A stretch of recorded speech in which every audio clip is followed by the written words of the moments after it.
আর কথায় নয়, এবার সরাসরি ইরানের পক্ষে যুদ্ধে নামারই ঘোষণা দিলেন উত্তর কোরিয়ার প্রেসিডেন্ট কিম জং উন।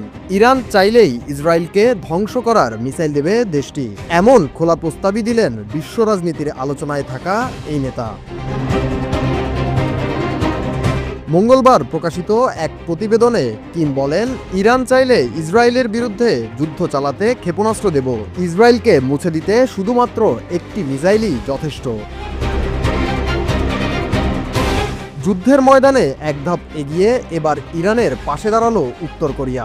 পারমাণবিক ও ক্ষেপণাস্ত্র পরীক্ষায় বিশ্বের নজর কাড়া কিম জং উন এবার ইরানকে ক্ষেপণাস্ত্র দেওয়ার প্রস্তাব দিলেন। ইরানের জন্য ক্ষেপণাস্ত্র সরবরাহের ঘোষণা, যা ব্যবহার করা হবে ইসরায়েলের বিরুদ্ধে। উত্তর কোরিয়ার রাষ্ট্রীয় সংস্থার সূত্রে জানা গেছে, কিম ঘোষণা দিয়েছেন, ইরান চাইলে আমরা এক বা একাধিক ক্ষেপণাস্ত্র দিতে পারি, যা এক ঝটকায় ইসরায়েলকে ধ্বংস করতে পারে। এই ভাষ্য আসলে ইরানের প্রতি ভ্রাতৃত্ব ও আত্মরক্ষার কৌশল।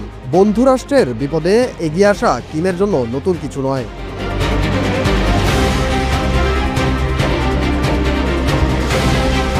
মার্কিন ও ইসরায়েলি বাহিনীর ইরানে হামলাকে ঘিরে বৈশ্বিক উত্তেজনা এখন তুঙ্গে।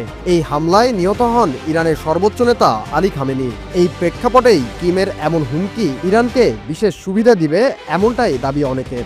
উত্তর কোরিয়ার রাষ্ট্রীয় মিডিয়া এই হামলাকে বেপরোয়া এবং আক্রমণাত্মক যুদ্ধ হিসেবে আখ্যায়িত করেছে।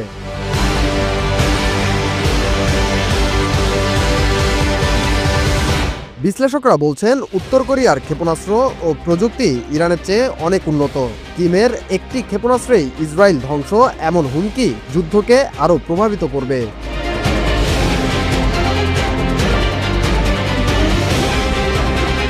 সামাজিক যোগাযোগ মাধ্যমে ইতোমধ্যেই কিমের ঘোষণা নিয়ে ঝড় উঠেছে। পক্ষে বিপক্ষে চলছে চুলচেরা বিশ্লেষণ। ইসরায়েলকে হুমকি দেওয়ার ঘটনা কিমের কাছে নতুন কিছু নয়। এর আগেও ইসরায়েলকে হুমকি দিয়ে ইরানের প্রতি সমর্থন প্রকাশ করেন এই নেতা।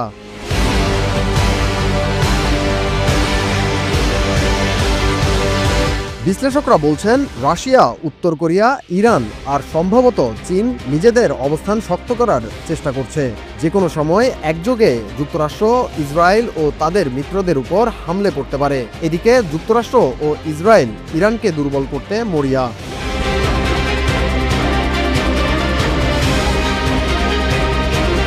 কিমের এই ঘোষণায় এখনো কোনো মন্তব্য করেনি ইসরায়েল। তবে নতুন করে ইরানের বন্ধু দেশগুলো যুদ্ধে যোগ দিবে বলে ধারণা করছেন বিশ্লেষকরা।